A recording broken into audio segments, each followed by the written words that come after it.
Imagine waking up one day in Hawkins, Indiana. You look in the mirror, and the first thing you see is tragic. A bowl cut that technically qualifies as a war crime. You are Will Byers. And unfortunately for you, the universe has decided that you are its favorite chew toy. Seriously, think about your life. 1 minute, you are playing D&D. The next, you are being raw-dogged by a demogorgon in a literal hell dimension. You spend a week with a tentacle down your throat. You vomit up slugs. And when you finally get back to reality, your body gets hijacked by a smoke monster who uses you as a meat puppet spy. And it gets worse. You finally escape the monsters, only to face the true villain, puberty. Your friends forget your birthday, your dad thinks you are a mistake, and the love of your life is in love with your stepsister. If you watch the show like a normal person, you probably agree with the internet's verdict. Will Byers is just a perpetual victim. He is the damsel in distress with a wizard costume. The writers use him as a punching bag to move the plot forward. He cries, he touches his neck. That is his whole job, right? Wrong. What if I told you we have been watching the show completely backwards? What if every single second of that trauma was not just bad writing or bad luck, but a training arc? I have analyzed every frame, including the leaks from the final season, and the reality is terrifying. Will Byers is not a victim. He is a Trojan Horse designed by Vecna himself to destroy the world. But Vecna made a mistake. He did not just create a spy, he created a rival. In this video, we are going to break down the timeline of Will's pain, uncover the hidden details about the Sorcerer episode that the trailers are hiding, and prove that the crying kid in the van is actually the most powerful entity in Hawkins. Buckle up, because your pity for Will is about to turn into fear. Let's cook. Let's go back to the night your life officially ended. November 6th, 1983. You are biking home, minding your own business, probably thinking about elf wizards. The air is crisp. The suburban streets of Hawkins feel safe, and the biggest threat on your radar is a bad dice roll in the basement. Then, the lights on your bike flicker. Suddenly, the atmosphere turns into a horror movie cliché, and you vanish. You crash your bike, you run to the shed, you load the rifle, and then, silence. Just an empty room and a light bulb burning too bright before it pops. Now, for the last decade, we have all convinced ourselves that this was just bad luck. We bought the narrative that chaos is random. A hungry demogorgon was out looking for a snack, and you were the slow kid on the bike. Simple, right? Wrong place, wrong time. A tragedy of geography. Wrong again. According to the leaks for Season 5, specifically the episode titled The Crawl, your little vacation in the Upside Down was not an accident. It was not a kidnapping. It was a selection process. It was an interview. Imagine this. You are not just hiding in Castle Byers. You are not just shivering in the toxic ash, hoping the monsters do not smell your fear. You actually meet the boss. You meet Vecna. We are talking about Henry Creel before he fully turned into the lasagna monster we see in Season 4. He is still forming, still plotting, sitting in the dark like a spider in the center of a web that spans dimensions. And here is the kicker. He does not kill you. Think about that. Every other person who crosses paths with the Upside Down in Season 1 ends up dead or traumatized beyond repair. He kills Barb, rest in peace. Nobody cares, but he keeps you alive. Barb gets dragged into the pool and devoured immediately. She was food. You were something else entirely. He hooks you up to the Matrix. He shoves a tentacle down your throat, not to feed on you, but to incubate you. We see you in the library, wrapped in vines, unbreathing, preserved. That is not how a predator stores a meal. That is how a scientist stores a specimen. As Vecna puts it, we will create beautiful things together. Congratulations! You are not a victim of a hunting trip. You are not just collateral damage in a supernatural war. You are a long-term investment. You are a stock portfolio that Vecna is holding on to until the market crashes. Vecna looked at you, a sensitive, lonely, artistic kid, and saw a mini version of himself. He did not want to eat you. He wanted to recruit you. He saw the isolation, the creativity, the feeling of not belonging in the normal world. He looked at you and thought, I can work with this. So you miraculously survive the hell dimension by coughing up a slug in your sink. You wash it down the drain, wipe your mouth, and try to smile at your mom. You survived the impossible. You would think the universe would give you a break, Maybe a nice therapy dog. Maybe a year where your biggest problem is failing math class. No, in Season 2, the writers decide that taking your home was not enough. Now they want your body. They want to strip away the one thing you have left, your autonomy. This is the zombie boy era. Everyone walks on eggshells around you. You are fragile. You are the boy who came back the wrong. While your friends are dressed as Ghostbusters and fighting over candy, you are being possessed by a giant smoke monster that decides to move into your body rent-free. You are standing on a field, vision blurring, as a storm of shadows pours into your eyes, ears, and mouth. Let's talk about the episode The Spy. This is basically body horror porn. It is visceral, sweating, screaming terror. The Mind Flayer hijacks your nervous system. It does not just ride along. It takes the wheel. Your hands are not your hands anymore. Your voice is not your voice. When the soldiers burn the vines in the tunnels, you feel it. You are not just emotionally connected. You are physically tethered to the ecosystem of a nightmare. You are literally writhing in a hospital bed, screaming in agony because a plant 5 miles away is getting a sunburn. Your veins turn black. Your temperature spikes. You are burning alive from the inside out because the hive mind is in pain. And the worst part?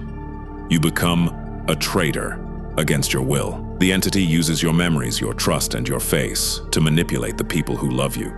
You send brave soldiers into a death trap because the virus inside you forces you to lie. You point to a map, tears in your eyes, knowing you are signing their death warrants, but your hand moves on its own. You are screaming, "He made me do it," while people die because of you. The guilt of that moment is designed to shatter whatever sanity you had left. But here is what everyone misses while they are busy feeling sorry for you. While the internet is making memes about your haircut and your suffering. This moment right here. This is your superpower origin story. This is not just trauma, it is calibration. You are the only human in history to merge consciousness with the hive mind and survive. Billy did not survive it. The flayed did not survive it.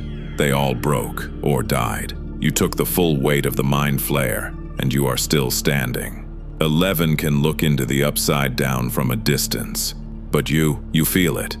She has a telescope. You have a direct fiber optic cable plugged into your brainstem. You are a living radio receiver, tuned permanently to the frequency of hell. You sense him before he arrives. You know when he is angry. You know when he is hurt. And as any engineer will tell you, if a radio can receive a signal with the right tweaks, it can also transmit one. That connection works both ways. The door is open. But before you can become a god, life has to break you completely. You have to lose everything that tethers you to your old self. And if you thought monsters were bad, just wait until you meet teenage hormones. Because psychological torture is just the warm-up act for social isolation. By Season 3, the Mind Flayer has temporarily clocked out, but do not worry. The writers found a new way to torture you. The physical monsters take a coffee break, so the psychological ones clock in for a double shift. It is called growing up. And honestly, it sucks way more than the Shadow Realm. At least in the Upside Down, the enemies are right in front of you. In middle school, the enemies are your own feelings. You missed 2 years of your childhood being a human popsicle and a spy for Satan. You have a gap in your resume where social development should be. While other kids were learning how to talk to girls, you were learning how to tolerate a tube down your throat. All you want is to play D&D in the basement, turn back the clock, and pretend everything is normal. You want the party to stay the party. You want the campaigns to never end because in the game the rules make sense. But your friends, they have moved on. They are trading 20-sided dice for trips to the mall. They are talking about girls. They are talking about swapping spit. They are obsessed with romance, a concept that feels as alien to you as the Demogorgon. You are suddenly the third wheel in your own friend group. Actually, you are the fifth wheel. Lucas has Max, Mike has Elle, and you have a wizard costume and a sense of impending doom. Then comes the moment that hurts more than any Demogorgon bite. It hurts because it is not supernatural. It is purely, brutally human. You are standing in the rain, destroying Castle Byers, the only safe space you have left. You built this place with your brother and your dad before he left. It was your sanctuary. You are literally smashing your childhood to pieces with a baseball bat. You are weeping, swinging blindly, tearing down the walls because the magic is gone. The fort is not a castle anymore. It is just a pile of sticks in the mud. And why? Because your best friend Mike just dropped a nuclear bomb on your self-esteem. It is not my fault you do not like girls. The silence after that line is louder than any scream. Now, to a modern audience, that is just teen drama. We watch it on Netflix and think, oh, poor Will. But remember, you are in 1980s Indiana. You are in the heart of the Rust Belt, in a small town where different gets you beat up. You have a father who called you a fairy. You have a history of being bullied for being soft, for being sensitive. Hearing that from your best friend confirms your biggest fear. You are defective. It is not just that you do not fit in.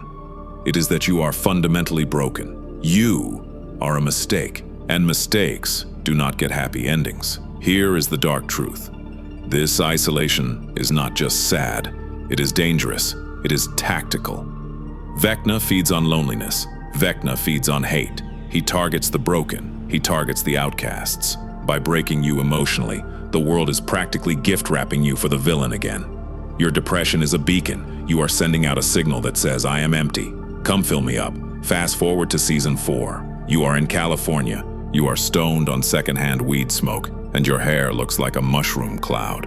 You're trying to reinvent yourself, but you just look like a sad puppy in a flannel shirt. Let's talk about March 22nd. The date on the camera. It is your birthday, and guess what? Nobody remembers. Not your mom, not your brother, not your best friend who flew across the country to see his girlfriend. The Duffer brothers admitted in interviews that this was a writing mistake. They forgot the lore, but in the universe of the show, it feels like a cosmic joke. It feels like confirmation that you are invisible. The universe is screaming at you, you do not matter. You are a background NPC in everyone else's adventure, but the absolute rock bottom. The van scene. This is the scene that launched 1,000 TikTok edits. You are sitting next to Mike, the guy you love, holding a painting you spent months working on. You poured your soul onto that canvas. It depicts your party as knights fighting a dragon, and on the shield of the leader there is a heart. Your heart. And what do? You lie through your teeth. You choke down the truth because you think the truth will disgust him. You tell Mike that the painting was Eleven's idea. You hand him the credit. You use your own art, your own feelings to fix his relationship with your stepsister. You act as the glue for the relationship that is breaking your own heart. You are crying, turning away so he does not see you sobbing into the window. You are biting your lip until it bleeds, staring at the desert passing by, wishing you could just disappear. Your brother Jonathan is watching you in the rearview mirror, realizing just how tragic your life is. He sees it. He sees the sacrifice. He sees the agony of loving someone who looks right through you. You have accepted the role of the suffering healer. You are the cleric who casts heal on the party while bleeding out in the corner. You sacrifice your happiness so everyone else can have a main character moment. You think this is it. You think you are destined to be the sad, gay wizard in the background forever. You think your story ends with you being the supportive friend at the wedding. But you are wrong. This is not the end of your story. This is the quiet before the storm. This is the compression of the spring before the recoil. While you were crying in that van, something inside you woke up. A resolve. A realization that you can endure anything. The writers were not just bullying you for 4 seasons for fun. They were building a bomb. They were packing the gunpowder of trauma, rejection, and survival into a tight little container. And in season 5, you are going to explode. The fuse has been lit. And now we arrive at the endgame. 1987. Hawkins is under martial law and things look bleak. The sky is red. The spores are falling like snow. But this is where the 9-year wait finally pays off. This is where reality beats expectations. This is where the quiet kid finally speaks up. In the first episodes of the final season, you start feeling that familiar itch on your neck. The goosebumps, the cold breath on your spine. But this time, it is not just a warning siren. You are not just feeling the monsters nearby. You start to see. The blindfold is coming off. According to leaks from the episode The Crawl, you hijack the hive mind's vision. You do not just receive the broadcast, you hack the feed. You see through the eyes of the monsters. You are virtually present in the Upside Down without leaving your body. You watch as they hunt down Mike's little sister, Holly, lured by a creepy projection of Vecna called Mr. What's-It. You see the trap before anyone else does. While everyone else is freaking out, Robin Buckley, the absolute MVP of this show, figures it out. She is the smartest person in the room, and she connects the dots that everyone else missed. She realizes that for 4 seasons, you have not just been a smoke detector. You are a receiver. You are a biological antenna. And as we established earlier, if you can receive the signal, you can transmit it. The hardware is the same. The connection is bidirectional. You just need to flip the switch. You just need to stop being afraid of the connection and start commanding it. The turning point happens in episode 4, titled The Sorcerer. The title alone should give you chills. Not the wizard, the sorcerer. You and Robin are trapped in the upside-down tunnels.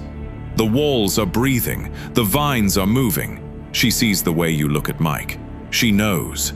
She recognizes the look because she has worn it herself. And instead of judging you, she gives you the speech that saves the world. She does not talk about monsters or tactics. She talks about the truth. She talks about her own fear of being wrong. She talks about the suffocating weight of wearing a mask every single day, of checking your own mannerisms, of policing your own voice just to survive high school. She tells you, I was looking for answers in someone else, but they were in me. The moment I stopped being afraid of who I was, I felt like I could fly. She is not talking about superpowers. She is talking about freedom. But for you, the two are identical. This is the key. This is the missing variable in the equation. Your powers were not blocked by Vecna. They were not blocked by the Mind Flayer. They were blocked by your own shame, your trauma, your isolation, your fear of being a mistake. That was the lock. You built a cage around your own potential because you were terrified that if you let it out, it would just prove that you are a monster. Self-acceptance is the key. To control the hive mind, you have to stop fighting yourself. You have to integrate the shadow. So, imagine this. Demogorgons have your friends surrounded. The circle is closing in. The growls are deafening. Mike is about to die. The claws are inches from his face. The person who anchors you to reality is about to be erased. You close your eyes. The world goes black. The screaming fades, but instead of letting Vecna in, you flood your mind with memories of love. You reject the fear. You reject the cold. You reach into the warmth. Joyce's laughter, the way she held you when you came back. The lights strung up on the wall, spelling right here. Jonathan's protection. The clash, playing on the cassette deck. The feeling of safety in the passenger seat. Mike's friendship. The basement. The dice. The promise that crazy together is better than being normal alone. You open your eyes, and they are not brown anymore. They are not the soft, scared eyes of Will the Wise. They are dead white, just like Vecna's.